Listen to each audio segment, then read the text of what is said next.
வாசிக்கலாம். பிலிப்பியர்கள் நிருபம் 4ஆம் அதிகாரம் 13வது வசனம். நம்ம எல்லாரும் அறிந்த ஒரு வசனம். பிலிப்பியர்கள் நிருபம் 4ஆம் அதிகாரம் 13வது வசனத்தை வாசிக்கலாம். என்னை பலப்படுத்துகிற கிறிஸ்துவினாலே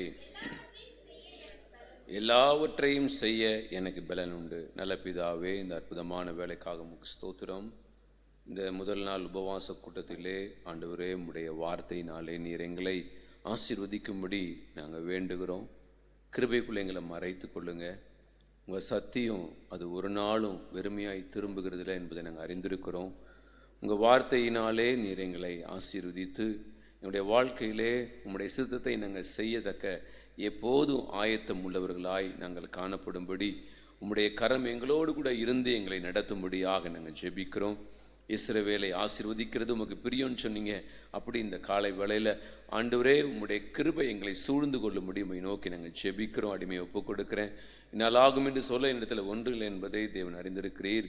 என்னை மறைத்து அப்பா நீங்கள் வெளிப்படும்படியாய் நான் ஜெபிக்கிறேன். நான் சிறுகவும் என் தேவனாகிய கர்த்தர் நீங்கள் பெருகவும் உங்கள் நாமத்தை நீங்கள் உயர்த்தும்படி நாங்கள் ஜெபிக்கிறோம், தாழ்த்துக்கிறோம். கிருபைக்குள்ளே மறைத்து கொள்ளுங்க.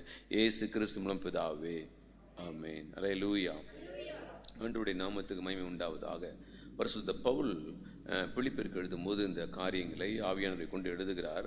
அவர் சொல்லுகிறார், என்னை பலப்படுத்துகிற கிறிஸ்துவினாலே எல்லாவற்றையும் செய்ய எனக்கு பலன் உண்டு.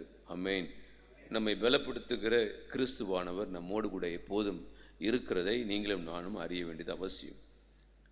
நம்மை பலப்படுத்துகிறவர் அப்படின்னு சொல்லும்போது, ஆண்டவர் நம்மை பலப்படுத்த வேண்டுமானால் முதலாவது கர்த்தரோடு கூட நமக்கு இருக்கிற உறவு மிகவும் அவசியம். அவரோடு கூட நம் இருக்கிற அந்த ஐக்கியம், உறவு இருக்கும் பொழுது தான் கர்த்தர் நம்மை எவ்விதமாய் நடத்துகிறார், நம்மை எவ்விதமாய் பலப்படுத்துகிறார் என்பதை நம்மால் அறிய முடியும். இல்லைன்னு சொன்னால் நம்மால் அறிய முடியாது. அல்லேலூயா. கர்த்தரோடு கூட எனக்கு உறவு இல்லை அப்படின்னு சொன்னால் என்னுடைய வாழ்க்கையில் எல்லாமே நெகட்டிவாக தான் தெரியும், எல்லாமே அவிசுவாசமாக தான் தெரியும், எல்லாமே வித்தியாசமாக தான் தெரியும். எது நடந்தாலும் அதுக்கு நம்ம ஒரு குறை கண்டுபிடிப்போம். இது இதனால தான், இது இதனால தான் அப்படின்னு சொல்லிகிட்டே இருப்போம். ஆனால் கர்த்தரோடு கூட நடக்கிற பிள்ளைகளுக்கு அவங்களுக்கு தெரியும், இந்த காரியம் எதனால் வந்தது, இந்த காரியம் எதனால் நடக்குது, இந்த காரியம் எதனால் நடக்குது, இதை எப்படி மேற்கொள்ளணும் அப்படிங்கிறது தெரியும். ஏன்னா இங்கே சொல்லப்பட்டிருக்கு, என்னை பலப்படுத்துகிற கிறிஸ்துவினாலே எல்லாவற்றையும் செய்ய எனக்கு பலன் உண்டு. எல்லாவற்றையும் செய்ய, ஏன்னா என்னை பலப்படுத்துறது யாருன்னா கர்த்தர். அல்லேலூயா. என்னை கர்த்தர் பலப்படுத்துறதுனால என்னால் எளிதாக எல்லாவற்றையும் கடந்து போக என்னால் முடியும். அதனால தான் மேலே அழகாக சொல்லுவார், ஒவ்வொரு காரியங்களையும் சொல்லுவார். வாசிக்கலாம். ஏசாயா தீர்க்கதரிசன புஸ்தகம் 45ஆம் அதிகாரம். ஏசாயா தீர்க்கதரிசன புஸ்தகம் 45ஆம் அதிகாரம் 24வது வசனத்தை வாசிக்கலாம். அங்கே அவர் சொல்லுகிறார், கர்த்தரிடத்தில் மாத்திரம் நீதியும் வல்லமையும் உண்டென்று அவனவன் சொல்லி அவரிடத்தில் வந்து சேருவான். நல்லா கவனிக்கணும், எவ்வளவு தெளிவா சொல்றார். மறுபடியும் வாசிக்கலாம். கர்த்தரிடத்தில் மாத்திரம் நீதியும் வல்லமையும் உண்டென்று அவன் ஒவ்வொருத்தரும் சொல்லி அவரிடத்தில் வந்து சேருவான். எல்லாரும் எப்படி வந்து சேர்றாங்களாம்? கர்த்தரிடத்துல மாத்திரம் தான் என் நீதி இருக்கு, அவரிடத்துல மாத்திரம் தான் வல்லமை இருக்குது என்று சொல்லி அவனவன் யார்கிட்ட வந்து சேருவாங்களாம்? மனுஷன்கிட்ட போக வேண்டாம், யார்கிட்ட போயிடலாம்? ஆண்டவர்கிட்ட போயிடலாம். அல்லேலூயா. இந்த காரியத்தை ஒவ்வொரு தேவ பிள்ளைகளும் அறியணும். என்னை பலப்படுத்துகிறவர், என்னை நடத்துகிறவர், எனக்கு சொல்லிக் கொடுக்கிறவர் கர்த்தர் என்கிறத தெளிவா தேவ பிள்ளைகள் அறியணும். அல்லேலூயா. அடுத்து சொல்றாரு, அவருக்கு விரோதமாய் யாவரும், நல்ல கவனிங்க, அவருக்கு விரோதமாய் எரிச்சல் கொண்டிருக்கிற யாவரும் வெட்கப்படுவார்கள். அப்போ ஒரு காரியம் இங்கே சொல்றாரு, கர்த்தரிடத்தில் மாத்திரம் நீதியும் வல்லமையும் உண்டென்று அவனவன் சொல்லி. அல்லேலூயா. அவங்க என்ன சொல்லணும்? கர்த்தரிடத்துல நீதியும் வல்லமையும் இருக்குது. ஒரு நாளும் அவர் அநீதி செய்கிறவர் அல்ல. அல்லேலூயா. என் வாழ்க்கையில் அவர் எப்படிப்பட்டதாக இருக்கிறார்? நீதி உள்ளவராக தான் இருக்கிறார். அல்லேலூயா. நீதி உள்ளவராக தான் இருக்கிறார். நம்ம இந்த காரியங்கள் நமக்கு அநேக நேரங்களில் தெரிகிறது இல்லை. கர்த்தர் நீதி உள்ளவருங்கிறது தெரியறதில்லை. நம்முடைய பிரச்சனையை பார்த்து நம்ம என்ன பண்ணுவோம் அப்படின்னா, ஏன் என் வாழ்க்கையில் எப்படிலாம் நடக்குது அப்படின்னு சொல்லப்பட்டிருக்கு சொல்கிறோம். நம்ம கேள்வி கேட்குறோம் ஆண்டவரை பார்த்து. ஆனால் வேதம் சொல்லுகிறது, அவன் தன் சுய இச்சையினாலே சிக்குண்டு சோதிக்கப்படுகிறான் என்று சொல்லப்படுகிறது. அல்லேலூயா.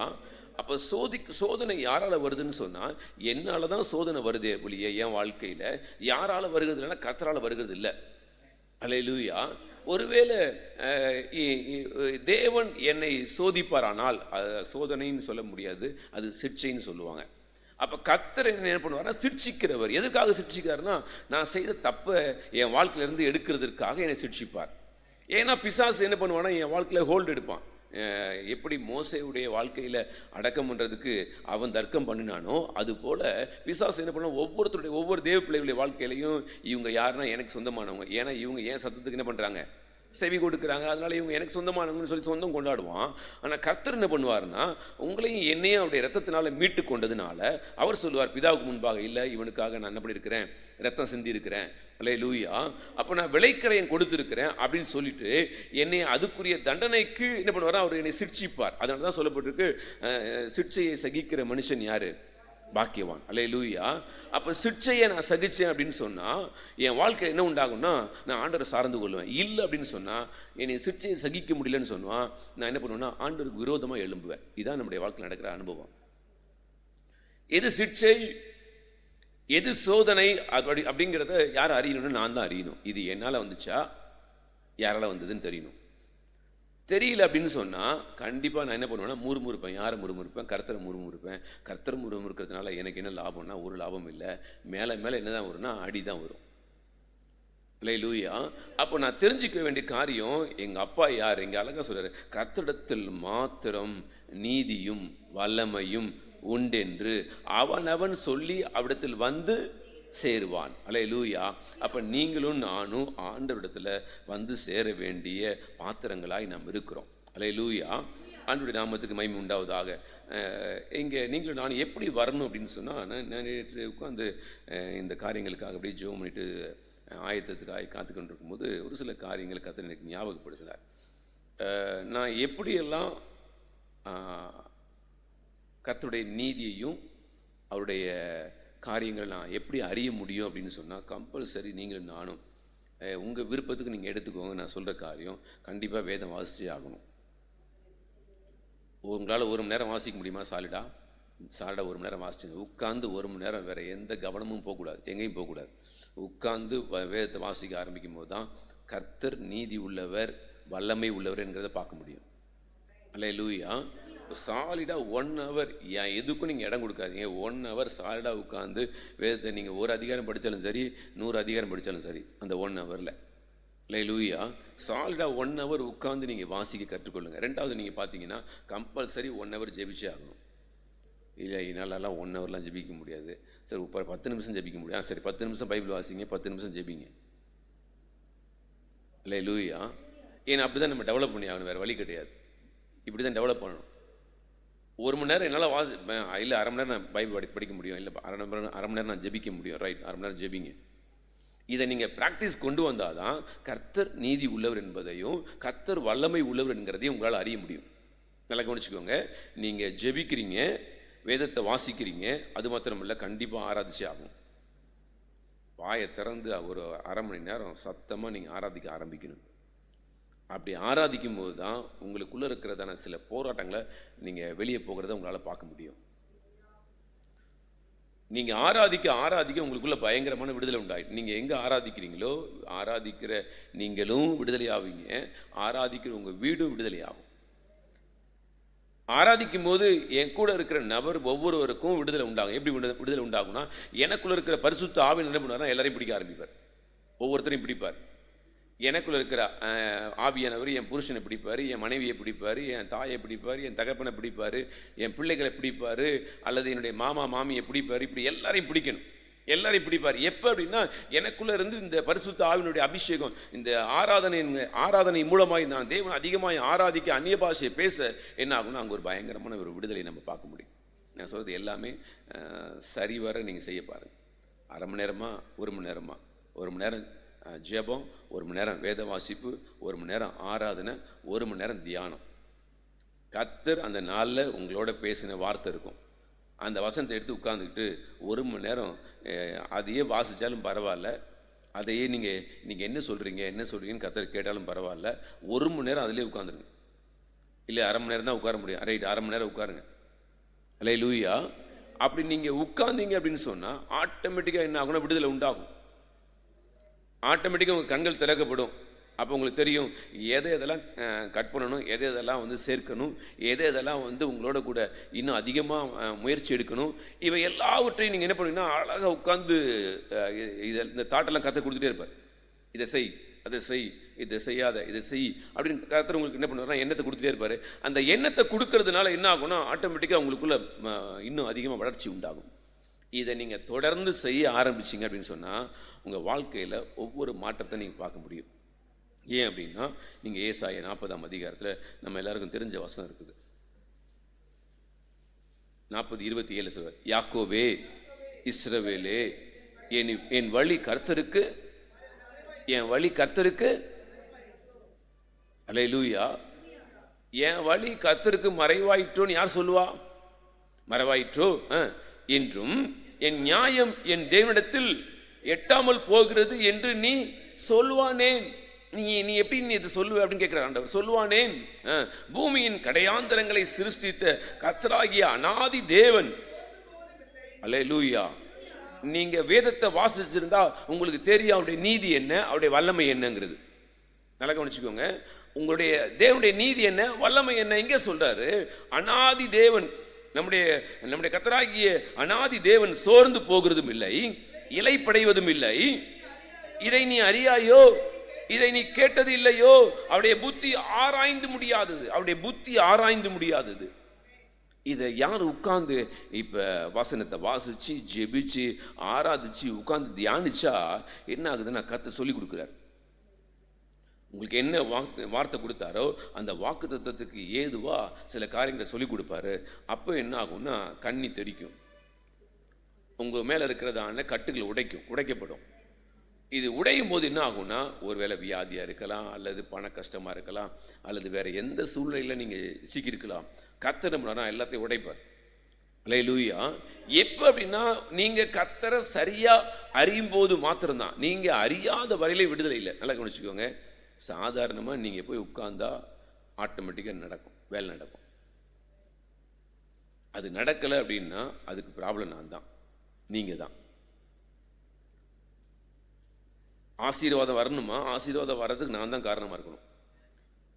அவர் சொல்றார், அவன் செய்வதெல்லாம். அப்போ நான் போய் உட்கார்ந்தாலே அங்கே ஆசீர்வாதம் உண்டாகும். வீட்டுக்குள்ளே உட்கார்ந்துருக்கிறேன் அப்படின்னா என்ன சொல்கிறது, வீட்டுக்குள்ளே உட்காந்துருந்தா நான் வந்து கல் மாதிரி வீட்டுக்குள்ளே உட்காந்துருக்கேன், ஒன்றுமே வரமாட்டேங்குதுன்னா அப்போ ப்ராப்ளம் நான் தான். நான் உட்கார்ந்துருப்பேன், எல்லாம் என்னை தேடி வரும். கவனிச்சுக்கோங்க. ஏன்னா அவன் செய்வது எல்லாம், நான் செய்கிறது எல்லாம் ஆசீர்வாதமாக மாறும். வீட்டிலேருந்து சமைச்சா அதுவும் ஆசீர்வாதமாக மாறும். அல்லேலூயா. எதையாவது ஒரு வேலையை செஞ்சு நீங்கள் ஒரு செடியை நெட்டினா கூட அது என்ன ஆகணும், மகிமையை ஆசீர்வாதமாக மாறிடும். இது ஏன் நடக்கும்? சாதாரண காரியங்கள்லாம் உங்கள் வாழ்க்கையில் அற்புதமாக நடக்கும். ஏன் அப்படின்னா நீங்கள் ஆண்டவரை அதிகமாக தேடுறதுனால இது என்னன்னா இதெல்லாம் நடக்க ஆரம்பிக்கும். நீங்கள் இந்த காரியத்தை நீங்கள் ட்ரை பண்ணி பாருங்கள். முதல் ஜெபம், அது உங்கள் வேதத்தை வாசிக்கிறீங்க, ஜெபிக்கிறீங்க, ஆராதிக்கிறீங்க, உட்காந்து தியானிக்கிறீங்க. நீங்கள் பண்ணி பாருங்கள், கர்த்தர் உங்கள் வாழ்க்கையில் நடப்பிக்கிறாரா இல்லையான்னு பார்க்கலாம். ஏன்னா வேதம் அழகாக சொல்லுது, என்னை பலப்படுத்துகிற கிறிஸ்துவினாலே எல்லாவற்றையும் செய்ய எனக்கு பலன் இருக்குது. எனக்கு பலன் இருக்குது. அவர் எனக்குள்ள இருந்து மகிமையான காரியங்கள் செய்ய அவர் வல்லவராக இருக்கார். ஆனால் நான் கொடுக்க வேண்டிய விலை கரையத்தை கொடுத்தா அவர் செய்வார். இங்கே அழகா சொல்றாரு, யாக்கோபு சொல்றான், இஸ்ரவேலே என் வழிகள் கர்த்தருக்கு மறைவாயிற்று என்றும் என் நியாயங்கள் என் தேவனிடத்தில் எட்டாமல் போகிறது என்றும் நீ. அல்லேலூயா. நான் சொல்றேன், நான் ஆண்டவர் தேடுறது அவருக்கு தெரியவே இல்லை போல அப்படின்னு நான் சொல்றேன் நான். அல்லேலூயா. அப்ப என்னுடைய அறிவு குறைவுள்ளதா இருக்குது. நான் அவரை தேடுகிற தேடுதல் என்னவா இருக்குன்னா குறைவுள்ளதா இருக்கு. அதனால தான் நான் அப்படி சொல்றேன். என் ஆண்டவருக்கு கண்ணு தெரியல. நம்ம சாதாரணமாக சொல்ல போனால் எப்படி சொல்லுவோம், என் ஆண்டவருக்கு கண்ணு தெரியல. அவர் கண்ணு தெரிஞ்சா என்ன பண்ணியிருப்பாரு? என் பிரச்சனை அவருக்கு தெரிஞ்சிருக்குமே. ஏன் அவருக்கு கண்ணு தெரியல? நான் புரிஞ்சுக்கிட்ட விதம் அவ்வளோதான். நான் அவரை அறிய வேண்டிய பிரகாரமாய் நான் அறிந்திருந்தா என் நிலைமையை வேற இப்படி சொல்ல மாட்டாங்க. யாக்கோபே இஸ்ரவேலே என் வழி கர்த்தருக்கு மறைவாயிற்று சொல்ல முடியாது. அடுத்து சொல்றாரு, பூமியின் கடையாந்தரங்களை சிருஷ்டித்த சோர்ந்து போவதும் இல்லை, இலைப்படைவதும் இல்லை, இதை நீ அறியாயோ? அவர் அவர் ஒரு காலம் என்ன பண்றதில்ல, சோர்ந்து போகிற தேவன் அல்ல. அற்புதங்களை அதிசயங்களை செய்கிறதற்கு, நம்முடைய வாழ்க்கையில விடுதலையை தருகிறதற்கு அவர் சோர்ந்து போகிறதே இல்லை. அல்லேலூயா. நான் எதெல்லாம் கேட்கிறேனோ அதெல்லாம் கொடுக்கிறதற்கு அவர் சோர்ந்து போகிறவரே இல்லை. ஆனா நான் தான் ப்ராப்ளமே இங்க. அல்லேலூயா. சோர்ந்து போகிறவனுக்கு அவர் பலன் கொடுத்து, சத்துவம் இல்லாதவனுக்கு அவர் சத்துவத்தை என்ன பண்றார், பெருக பண்ணுகிறார். அல்லேலூயா. நல்லா கவனிச்சுக்கோங்க. நான் சோர்ந்து போயிருக்கிறேன், அவர் எனக்கு என்ன பண்ணாராம், பலன் கொடுக்கிறார். எப்ப பலன் கொடுக்கிறார்? நான் உட்கார்றேன், ஆண்டவருடைய சமூகத்தில் உட்கார்றேன், நான் வேதத்தை வாசிச்சேன், ஜெபிச்சேன், ஆராதிக்கிறேன், தியானிக்க போது கர்த்தர் எனக்கு அவைகளெல்லாம் ரிவீல் பண்றார், சொல்லி கொடுக்குறார் எனக்கு.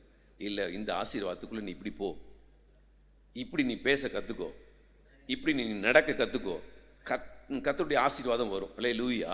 சில வேளைகளில் என்னுடைய நடக்கையினாலே ஆசீர்வாதங்கள் தடைபடலாம், என் பேச்சினாலே சில ஆசீர்வாதங்கள் தடைபடலாம். அல்லேலூயா. என் தூக்கத்தினால சில ஆசீர்வாதங்கள் தடைபடலாம். இதில் நடக்கும். ஆண்டவர் சொல்லுவார், இதில் நடக்கும், இதை நீ குறை அப்படின்னுவார், இதில் வெளியே வா அப்படின்னுவார். அப்படி வெளியே வான்னு சொல்லும்போது நீங்களும் நானும் கீழ்ப்படிஞ்சோம் அப்படின்னா ஆட்டோமேட்டிக்காக நம்முடைய ஆசீர்வாதம் உடஞ்சி வர ஆரம்பிச்சிடும். நம்முடைய தடை உடஞ்சி ஆசீர்வாதம் உள்ளே வர ஆரம்பிச்சிடும். நம்ம எதெல்லாம் கேள்வி கேட்டோமோ அதுக்கெல்லாம் ஆண்டவர் பதில் சொல்ல ஆரம்பிச்சிருவார். எப்போ பதில் இல்லை அப்படின்னா, நான் அவரை புரிந்து கொள்ளாத வரையிலையும், அவர் சத்தம் எனக்கு கேட்காத வரையிலையோ எனக்கு என்னன்னா, ஐயோ ஏன் செய்ய மாட்டேங்கிறார், ஏன் ஏன் ஏன் இதே கேள்வி வாழ்க்கையில் இருக்கும். அல்லேலூயா. ஆனால் வசனம் சொல்லுது, சோர்ந்து போகிறவனுக்கு அவர் பலன் கொடுத்து, நான் சோர்ந்து போயிருக்கிறேன், எனக்கு அவர் என்ன பண்றாருன்னா பலன் கொடுக்கிறேன்னு சொல்றாரு. அல்லேலூயா. பலன் கொடுத்து, சத்துவம் இல்லாதவனுக்கு சத்துவத்தை என்ன பண்ணுவாராம், பெருக பண்ணுவார். என் நிலைமையிலிருந்து என்னை தூக்கி விடுறவர் ஆண்டவர். அப்போ நான் என்ன செய்யணும் அப்படின்னா, நான் எப்படி பலப்படணுங்கிறத நான் முதல்ல அறிஞ்சுக்கணும். அவர் அருமையான காரியம். ஆண்டவர் சொல்றாரு, ஆபிரகாமை பார்த்து சொல்றாரு, உன் பிள்ளையை கொண்டு போய் மோரியா மலையில் என்ன பண்ணு, பலி செலுத்து அப்படின்ட்டார். உடனே ஆபிரகாம் கடக்கடன்னு என்ன பண்ணிட்டாருன்னா, காலையில் மனைவிட்ட சொல்கிறத சொல்லிட்டு கிளம்பி ஓடுறாரு. நானும் பிள்ளை ஆண்டாலும் போகிறோம் அப்படின்றார். வேலைக்காரெல்லாம் கூட்டிட்டு கிளம்புறாரு.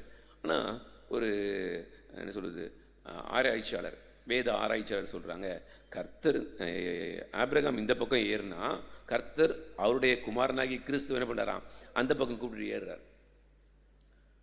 நீங்களும் நானும் பிரயாசப்பட்டா அவர் அந்த பக்கம் பிரயாசப்பட ஆரம்பிச்சுவார். அல்லேலூயா. நீங்கள் வேதத்தை வாசிக்கிறீங்க, அவரும் பார்ப்பார், நான் என்ன பேசேஜ் வாசிக்கிறேன், எந்த அதிகாரம் வாசிக்கிறேன்னு கர்த்தரும் பார்ப்பார்.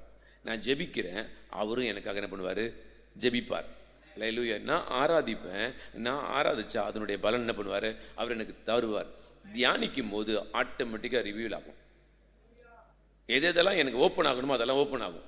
நான் வேதத்தை தியானிக்க உட்கார்ந்துட்டேன் அப்படின்னு சொன்னால் கர்த்தர் அப்படியே கொடுத்துட்டே இருப்பார். இதெல்லாம் பார்ப்பா, இதெல்லாம் பார், இந்த வெளிச்சத்தை பார், இந்த வெளிச்சத்தை பார். அல்லேலூயா. இதில் நினைக்கிறேன், பேதுருவில் நினைக்கிறேன் ஒரு வசனம் இருக்கும். அந்த வசனம், அவ்வசனத்தை கவனித்திருப்பாயானால்,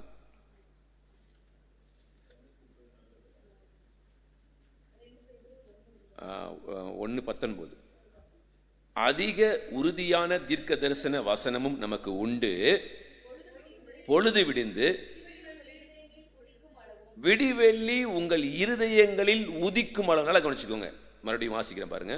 பொழுது விடிந்து விடிவெள்ளி உங்கள் இருதயங்களில் உதிக்கும் அளவும், வெளிச்சம் உங்களுக்குள்ள உதிக்கும் அளவும், இருளுள்ள ஸ்தலத்தில் பிரகாசிக்கிற விளக்கை போன்ற. அல்லேலூயா. நீங்க வசனத்தை வாசிச்சீங்க, ஜெபிச்சீங்க, ஆராதிச்சீங்க, இப்ப வசனத்தை தியானிக்க ஆரம்பிச்சீங்கன்னா இப்ப வெளிச்சம் உண்டாயிரும். அல்லேலூயா. இங்க சொல்றாரு, பொழுது விடிந்து விடிவெள்ளி உங்கள் இருதயங்களில் உதிக்கும் அளவும் இருளுள்ள ஸ்தலத்தில் பிரகாசிக்கிற விளக்கை போன்ற அவ்வசனத்தை நீங்க கவனிச்சீங்கன்னா, கர்த்தர் சொல்றதை கவனிச்சீங்கன்னா அங்க வெளிச்சம் உண்டாயிரும். அல்லேலூயா. யாருமே, அதனால தான் 1 யோவான் 2:27 சொல்வார், அவராலே பெற்ற அபிஷேகம் உங்களுக்கு நிலைத்திருக்கிறது, ஒருவர் உங்களுக்கு என்ன பண்ண தேவையில்லை, போதிக்க தேவையில்லை. ஏன் அப்படின்னா கர்த்தரே உங்களுக்கு போதிக்கிறார். அல்லேலூயா. இங்கே சொல்றாரு, சோர்ந்து போகிறவனுக்கு அவன் பலன் கொடுத்து, சத்துவம் இல்லாதவனுக்கு சத்துவத்தை என்ன பண்ணார்னா பெருக பண்ணுகிறார். இளைஞர் இலைப்படைந்து சோர்ந்து போவார்கள், வாலிபர்களும் இடறி விழுவார்கள், ஆனா கர்த்தருக்கு காத்திருக்கிறவர்களோ. அல்லேலூயா. 10 நிமிஷம் போட்டிருந்தா கூட 40 நிமிஷம் ஆயிடுச்சு, 3/4 மணி நேரம் ஆயிட்டு. 3/4 மணி நேரம் யாருக்காக ஸ்பெண்ட் பண்றீங்க, கர்த்தருக்காக. 1/2 மணி நேரம் போட்டா 2 மணி நேரம் ஆயிடுச்சு. 1 மணி நேரம் போட 4 மணி நேரம் ஆயிடுச்சு. இப்படி ஒரு மனுஷன் உட்கார்ந்தான் அப்படின்னா கர்த்தரால சும்மா இருக்கவே முடியாது. அல்லேலூயா. நல்லா கவனிச்சுக்கோங்க. வெறும் 10 நிமிஷம், நீங்கள் 10 நிமிஷம் நீங்கள் கணக்கு பண்ணீங்கன்னா 40 நிமிஷம் ஆயிடுச்சு. 40 நிமிஷம் நீங்கள் உங்களால் உட்கார முடியுமா? உங்கள் அறை வீட்டை பூட்டிட்டு அல்லேலூயா நீங்கள் படிச்சிங்கன்னா ஆட்டோமேட்டிக்காக விடுதலை உண்டாயிரும். உங்களை அறியாமலே 10 நிமிஷம் 20 நிமிஷம் ஆயிரும். 20 நிமிஷம் அரை மணி நேரம் ஆயிரும். அரை மணி நேரம் 1 மணி நேரமும் ஆகும். நீங்கள் ப்ராக்டிஸ் பண்ணி பாருங்கள், இது நடக்குதா இல்லையா பாருங்கள். அல்லேலூயா. அப்போ தேவன் அவருடைய வார்த்தையினால் என்ன பண்ணுவார்னா விடுதலை உண்டாக்குவார். இங்கே சொல்றாரு, கர்த்தருக்கு காத்திருக்கிறவர்களோ. அல்லேலூயா. வசனத்தை வாசிக்கிறதுக்கு நான் இறங்குறேன், நான் கர்த்தருக்கு காத்திருக்கிறேன். கர்த்தர் என் கூட பேசுவாரா, எனக்கு ஏதாவது வெளிச்சம் உண்டாகாதா, அவருடைய இரக்கம் என் மேலே இறங்காதா அப்படின்னு நான் காத்திருக்கிறேன். கர்த்தருக்கு காத்திருக்கிறவர்கள் இப்போ புது பலன் உண்டாகுது. இந்த காலை வேளையில் ஒரு புது பலன் உண்டாகுது. அல்லேலூயா. அப்போ காலை வேளையில் எனக்கு ஒரு புது பலன் உண்டாகுது. அந்த நாள் முழுசும் வல்லமையாக ஓட முடியும். அபிசுவாசத்துக்கு இடம் இல்லை. அல்லேலூயா. அபிசுவாசத்துக்கு இடம் இல்லை. வேற ஏதாவது காரியங்களை யோசிக்கிறதுக்கு எனக்கு இடம் இல்லை. எனக்கு என் எண்ணம் முழுக்க கர்த்தர் இந்த வார்த்தையை சொல்லினாரே. அல்லேலூயா. கர்த்தர் இந்த வெளிச்சத்தை எனக்கு கொடுத்தாரு, இதில் நான் நடக்கணும், இதில் நான் போவேன் அப்படின்னு நான் பிரயாசப்பட ஆரம்பிக்கும் போது அது என்ன ஆகும்னா மகிமையாய் மாறும். அதனால தான் சொல்றாரு, கர்த்தருக்கு காத்திருக்கிற ஒரு புது பலன் அடைந்து கழுகுகளைப் போல செட்டைகளை அடித்து உயர எழும்புவார்கள். அவர்கள் ஓடினாலும் இளைப்படையார், நடந்தாலும். அல்லேலூயா. ஆனால் இளைஞர் இளைப்படைஞ்சிருவாங்க, சோர்வுடன் சோர்ந்து போயிடுவாங்க. ஆனால் கர்த்தருக்கு காத்திருக்கிற பிள்ளைகள் அந்த நாள் முழுவதும் இடராதபடிக்கு, சோர்ந்து போகாதபடிக்கு, உடையாதபடிக்கு அல்லேலூயா இருக்கிற எல்லாவற்றையும் சமாளித்து எழும்பக்கூடிய கிருபையினால் பலத்தினால் இடைக்கட்டிடுவார். அல்லேலூயா. அல்லேலூயா. ஆனால் நீங்களும் நானும் நேரம் கொடுக்காம எதையாவது பெற்றுக்கொள்ளணும்னு நினச்சா பெற்றுக்கொள்ள முடியாது. அல்லேலூயா. நான் இந்த பக்கம் ஏறுவேன், அவர் என்ன பண்ணுவார், அந்த பக்கம் ஏறுவார். இதான் விஷயம். நீங்கள் 40 நிமிஷம் அவருடைய பாதத்தில் உட்காருவேன்னு நீங்கள் முடிவு எடுத்துட்டீங்கன்னா அவர் 40 நிமிஷம் உங்களுக்காக உட்கார்ந்துருவார். அல்லேலூயா. நான் அவரை பிடிச்சி இழுக்கணுமா அல்லது அவர் என்னை பிடிச்சி இழுக்கணுமா? நான் தான் பிடிச்சி இழுக்கணும், அவர் இல்லை, நான் தான் பிடிச்சி இழுக்கணும். அல்லேலூயா. நான் தான் பிடிச்சி இழுக்கணும், அவரை நான் தான் பிடிக்கணும். அவரை நான் கூப்பிட்ட வந்துடுவார், அதுக்கப்புறம் விட மாட்டார். ஒன்ஸ் நீங்கள் வந்துட்டு நீங்கள் 40 நிமிஷம் அவருக்கு கொடுக்க ஆரம்பிச்சிட்டிங்கன்னா அடுத்தது அவர் வந்து நிற்பார். நீங்கள் வரலன்னா உதவுலும், நீங்கள் வரலன்னா உதவுலும். எது எது எது ஓகே உங்களுக்கு? ஏன்னா அவர் வந்து நிற்பார்ல. என் மக வந்து காலையில் வந்து நிற்பாங்க, எனக்காக காத்திருப்பாங்க அப்படின்னு அவர் வந்து நிற்பார்ல. அப்போ நான் நல்லா தூங்கிட்டு இருந்தேன் என்ன ஆகும்? சவுக்கு எடுப்பார். நான் வந்து உட்காந்துருக்கேன், நீ என்ன பண்ணுற? உங்கள் வாத்தியார், என்ன சொல்ல, உங்கள் பாஸ்டர் வேலைக்கு ஆகாதவர், ஸ்கூலில் படிக்கிறீங்க, வாத்தியார் என்ன பண்ணுவார்? நீங்கள் தூங்குனீங்கன்னா ஐஸ்கிரீம் வாங்கி தருவார். கொம்பு இங்கேருந்து அப்படி பறக்கும், இல்லைன்னா வந்து பழுக்குன்னு ஒன்று விழும். அது மாதிரி ஆண்டவர் என்ன பண்ணுவார்? கண்டிப்பாக வந்து தட்டுவார். அதெல்லாம் வேண்டாம், இல்லை நான் ஒழுங்காக உதெல்லாம் வாங்காமலே என்ன பண்ணுறேன், ரெகுலராக நான் என்னை மாற்றிக்கிறேன் அப்படின்னா உங்களுக்கு ரெவலேஷன். ஏன் அவர் அடிக்கிறதுனா ரீசன் இருக்குது. நான் வந்து உட்காரணும்னு விரும்புகிறேன். அல்லேலூயா. நான் முடிவெடுத்ததில் செய்யணும்னு அவர் விரும்புகிறார். ஏன்னா செய்கையும் விருப்பத்தையும் உண்டாக்குகிறவர் யார்? கர்த்தர். அல்லேலூயா. அப்போ நமக்குள்ள அந்த விருப்பத்தையும் செய்கையையும் கர்த்தர் வைக்கிறார் அப்படின்னு சொன்னால் நீங்களும் நானும் அதை செய்யும்போது நிச்சயமாக அதில் ஒரு மகத்தான ஆசீர்வாதம் கர்த்தர் வச்சிருக்கார். அல்லேலூயா. வாசிங்களேன். யோவான் சுவிசேஷம் 15ஆம் அதிகாரம் 4-5 வசனங்களை வாசிக்கலாம். யோவான் 15ஆம் அதிகாரம். எண்ணில் நிலைத்திருங்கள். நான் இப்போ சொன்னேன் நம்ம ரெகுலராக ஆகணும்னு சொல்கிறேன் நான். அல்லேலூயா. அப்போ நான் நிலைச்சிருக்காம என் வாழ்க்கையில் தேவனுடைய கிருபையை பார்க்க முடியாது. இங்கே சொல்றாரு, எண்ணில் நிலைத்திருங்கள். அவர் சொல்ற, மறுபடியும் சொல்றாரு, நானும் உங்களை என்ன பண்ணியிருப்பேன், நிலைச்சிருப்பேன். கொடியானது திராட்சை செடியில் நிலைத்திராவிட்டால் நீங்களும் அவரும் ஒன்னா இணையாம கனி கொடுக்கவே முடியாது. எப்படி திராட்சை செடியில கொடி இல்லையோ, கொடி இல்லைன்னா அது கனி கொடுக்க முடியாது, தானா கனி கொடுக்க முடியாதோ, அதே போல நாமும் அவரோட கூட சேர்ந்து இல்லாம கனி கொடுக்க முடியாது. அல்லேலூயா. அப்போ காலையில் நான் தேடுவேன்னு சொல்லிட்டேன்னா, நான் போய் நிற்பேன்னா கண்டிப்பாக எனக்குள்ள அவருடைய கனி உண்டாகும். அது சொல்றாரு, மாட்டீர்கள், நானே திராட்சை செடி, கொடிகள். ஒருவன் என்னிலும் நிலைத்திருந்தால்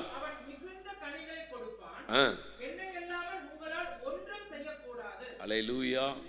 அப்ப ஆண்டவர் சொல்றாரு, என்னை அல்லாமல் உங்களால் என்ன பண்ண முடியாது, ஒன்றும் செய்யக்கூடாது. அப்போ நல்லா கவனிச்சுக்கோங்க. இந்த நாளில் நீங்களும் நானும் கற்றுக்கொள்ள வேண்டிய காரியம், நான் ஆண்டவருடைய சத்தியத்துக்குள்ள கடந்து போகிறத ஆண்டவர் விரும்புகிறார். அவரோட கூட இணைஞ்சி இருக்கிறத அவர் விரும்புகிறார். நான் ஒரு நாள் விலகினாலும் அவர் துக்கப்படுவார். ஏன்னா அவர் எனக்காக என்ன பண்ணுறாருன்னா பிரயாசப்படுறார். நான் அப்போ பிரயாசப்படலைன்னு சொன்னால் கண்டிப்பாக அங்கே ஒரு வருத்தம் உண்டாகும். அல்லேலூயா. நான் சொன்ன திட்டாதீங்க என்னைய, நான் சொல்கிறேன். சிரிக்கவும் கூடாது. லவ் பண்ணியிருந்தா உங்களுக்கு தெரியும் அந்த கஷ்டம், வலி தெரியும். ஒன்று புருஷனையாவது லவ் பண்ணியிருக்கணும், முன்னாலே இல்லை கல்யாணம் பண்ணதுக்கு அப்புறம். மனைவியாவது என்ன பண்ணியிருக்கணும், லவ் பண்ணியிருக்கணும். அப்போ தான் அந்த வலி தெரியலன்னா வலி தெரியாது. ஏன்னா நேசிக்காமல் போனால் அங்கே தான் கோவமே வரும், அங்கே தான் மூர்க்கமே வரும். பிள்ளைகள் பெற்றோரை லவ் பண்ணலன்னு சொன்னால் கண்டிப்பாக தெரியாது, அப்பா அம்மாவுடைய வழி தெரியாது. அம்மா அப்பாவும் பெற்றும் பிள்ளைகளை அந்த அளவுக்கு அதுக்கு நம்ம உங்களுக்கு கொச்சையாக லவ்னு சொன்னால் தான் உங்களுக்கு புரியுது, இல்லைன்னா புரியாது. அன்பு வச்சுருந்தா பிள்ளைகள், பெற்றோர் பிள்ளைகள் மேலே அதிக பாசம் வச்சுருந்தா அந்த பிள்ளைங்க தப்பு செய்யும் போதோ அல்லது அந்த பிள்ளைங்க தனக்கு விரோதமாக எதிர்த்து பேசும்போதோ அந்த தாய் தகப்பறம் ஆடிடுவாங்க. நம்ம இவ்வளோ நேசிச்சோமே, இவன் இப்படி பண்ணிட்டாலே, இவன் இப்படி பண்ணிட்டானே அப்படின்னு சொல்லி பதறுவாங்க. அந்த மாதிரி தான் கர்த்தரும், அந்த மாதிரி தான் கர்த்தரும்.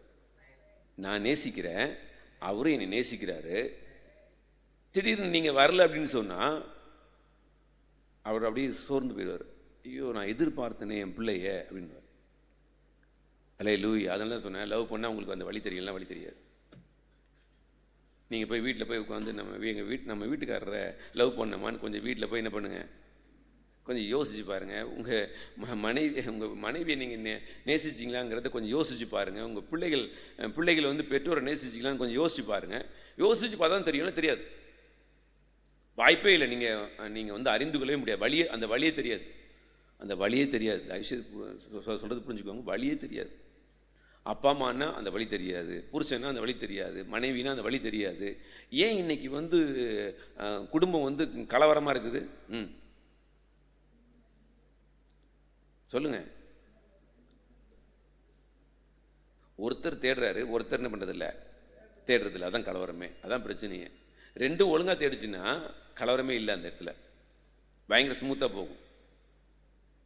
இங்கே பிரச்சனை இதுதான். அதனால தான் ஆண்டவர் சொன்னார், நீங்கள் 2 பேர் இல்லை ஒருத்தர் சொன்னார். இது மரமண்டைங்களுக்கு ஒன்றுத்துக்கும் புரியவே மாட்டேங்குது. ஆமாம், உரைக்கலை. இது ரியல். அநேக குடும்பங்களில் ப்ராப்ளத்துக்கு காரணமே ஒருத்தர் என்ன பண்ணுறது இல்லைன்னா நேசிக்கிறது இல்லை. அதான் பிரச்சனை. ரைட், நீங்கள் புரிஞ்சுக்கோங்க. ஐயோ சொல்கிறாரு, நான் செடி, நீ யார், கொடி. 2 பேரும் என்ன பண்ணியிருக்கணும், ஒன்றா இருக்கணும். அப்போ தான் என்ன பண்ண முடியும், கனி கொடுக்க முடியும். அப்போ ஒன்றா இல்லைன்னா எப்படி கனி கொடுக்க முடியும், கனி கொடுக்க முடியாது. அல்லேலூயா. அப்போ தேவனோட கூட நான் இந்த ஜெப ஐக்கியத்தில், வேதத்தை வாசிக்கிற ஐக்கியத்தில், ஆராதிக்கிற ஐக்கியத்தில், தியானிக்கிற ஐக்கியத்தில் நான் இடைபடாமல் என்னால் வாழ்க்கையில் பிரகாசிக்க முடியாது. நீங்கள் கவனிச்சு பாருங்கள்.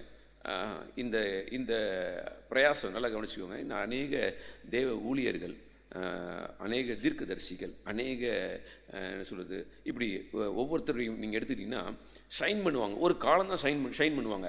அதுக்கப்புறம் நான் ஷைன் பண்ண ஆரம்பிச்சிட்டாங்கன்னா, பிரகாசிக்க ஆரம்பிச்சிட்டாங்கன்னா, அடுத்தது அவங்களுடைய லைஃப்பில் பார்த்தீங்கன்னா ஜெப வாழ்க்கையோ, ஆராதிக்கிற வாழ்க்கையோ, தியானிக்கிற வாழ்க்கையோ எல்லாம் குறைஞ்சி போயிடும்.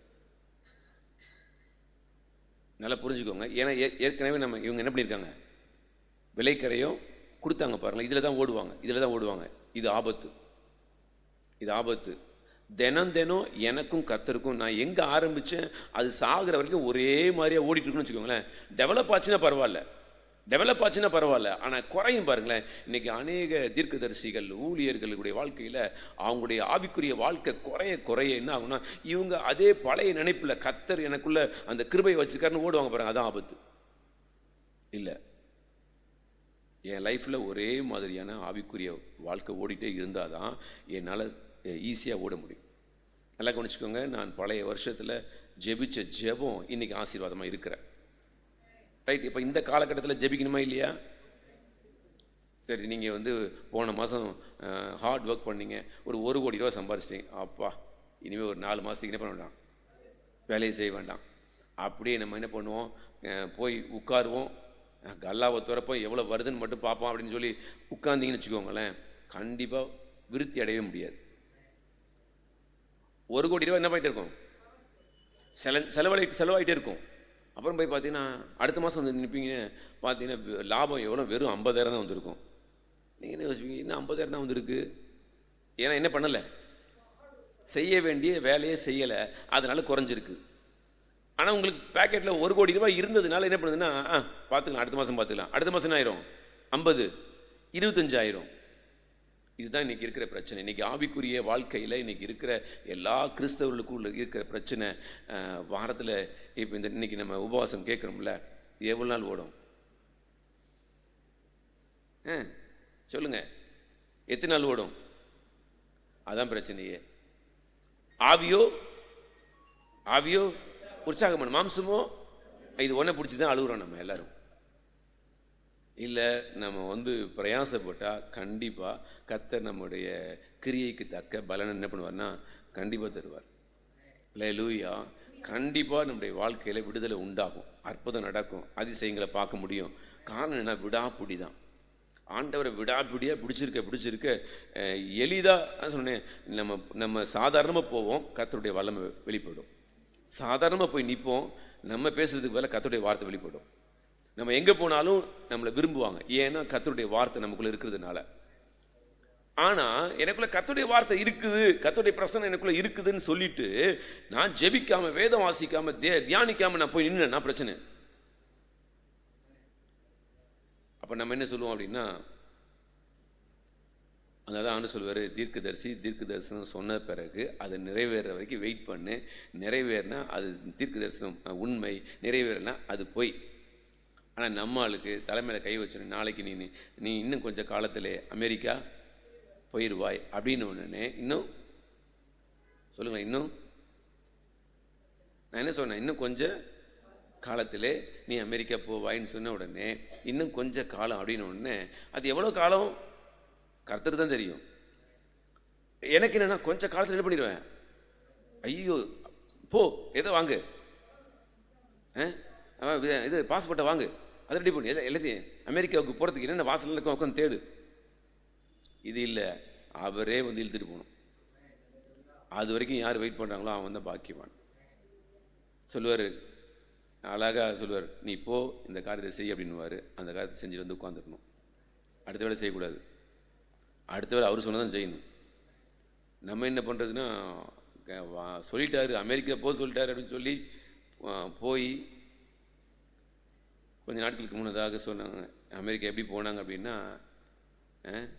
எவ்வளவோ மைல் எங்கேயோ ஒரு நாட்டில் போய் இறங்கி அதில் தெரியாமல் எவ்வளோ மைல் என்ன சொல்கிறது, ஆமாம் ஆற்றுல கிழுந்து எந்திரிச்சு சாக்கடையில் எழுந்து பின்பக்கமாக போய் அதில் செத்தவன் எத்தனையோ பேர் இருக்கான் குடும்பமாக. அதெல்லாம் எவ்வளோ கொடுமை பாருங்களேன். ஏன் அப்படின்னா, இந்த மாதிரி தீர்க்க தரிசனங்களை கேட்டு, இந்த மாதிரி வசனங்களை, தெரியாத வசனங்களை இப்படிலாம் ஆண்டு சொல்லியிருக்காருன்னு சொல்லி எடுத்துக்கிட்டு, நீங்கள் கர்த்தரோட கூட இருப்பீங்கன்னா கர்த்தர் உங்களை அருமையை நடத்துவார். அது உங்களுக்கு பெருத்த சமாதானமாக இருக்கும். நீங்கள் போகிற பாதை உங்களுக்கு சமாதானமாக இருக்கும். இல்லை, நான் போகிறது சரியாக போயிட்டுருக்கிறேன், ஆண்டவர் என் கூட இருக்கிறார், என்னை நடத்துகிறாரு, அவருடைய கிருபை என் கூட இருக்கிறேன், அழகாக நீங்கள் இது பண்ணுவீங்க. அல்லேலூயா. அவருடைய நாமத்துக்கு மகிமை உண்டாவதாக. இப்போ வாசிங்கள, பிலிப்பியருக்கு நிருபம் 4ஆம் அதிகாரம் 9வது வசனத்தை வாசிக்கலாம். நீங்கள் என்னிடத்தில் கற்றும் அடைந்தும் எவைகளோ, நல்லா கவனிச்சுக்கோங்க, எவ்வளோ அழகா ஆவியானவர் நம்முடைய வாழ்க்கையில் ஒவ்வொரு வார்த்தைகளையும் வைத்திருக்கிறார் என்கிறத நீங்களும் நானும் அறியணும். அல்லேலூயா. ஏன் அப்படின்னா ஒரு மனுஷனை கர்த்தர் எப்படிலாம் நடத்துகிறார்.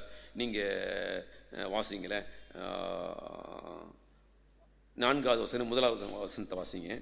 ஆதலால் பிரியமும் வாஞ்சையுமான சகோதரரே, பிரியமானவர்களே, அப்ப பாருங்க எந்த அளவுக்கு ஆவியானவர் எழுதியிருக்காரு பாருங்க.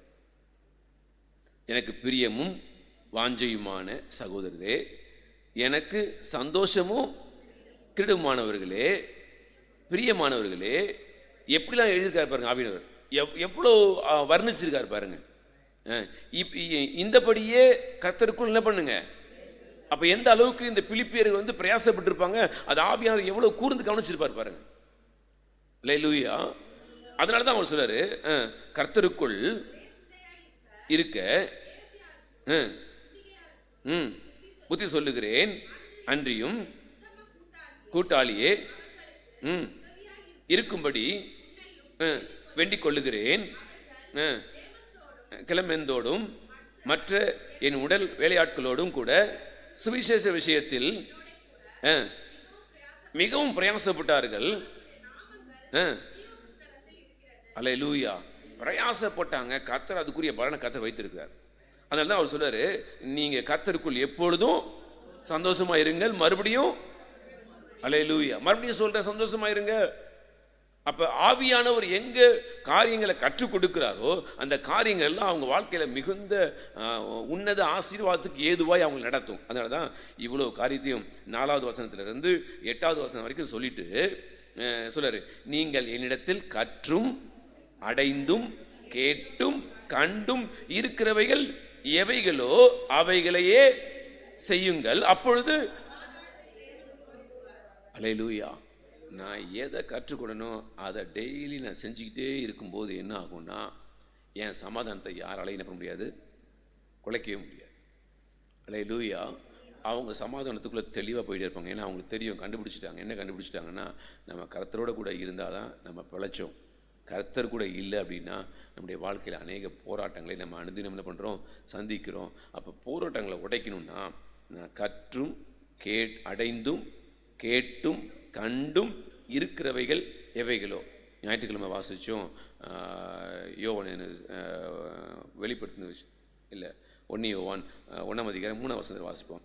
எங்களுடைய ஐக்கியம் பிதாவோடும் அவருடைய குமாரனாகிய கிறிஸ்துவோடும் 1:3 சொல்றார், நீங்களும் எங்களுடைய ஐக்கியம் உள்ளவர்கள் ஆகும்படி நாங்கள் கண்டும் கேட்டும் இருக்கிறவைகள் உங்களுக்கு என்ன பண்றோம், அறிவிக்கிறோம். எங்களுடைய ஐக்கியம் யாரோட?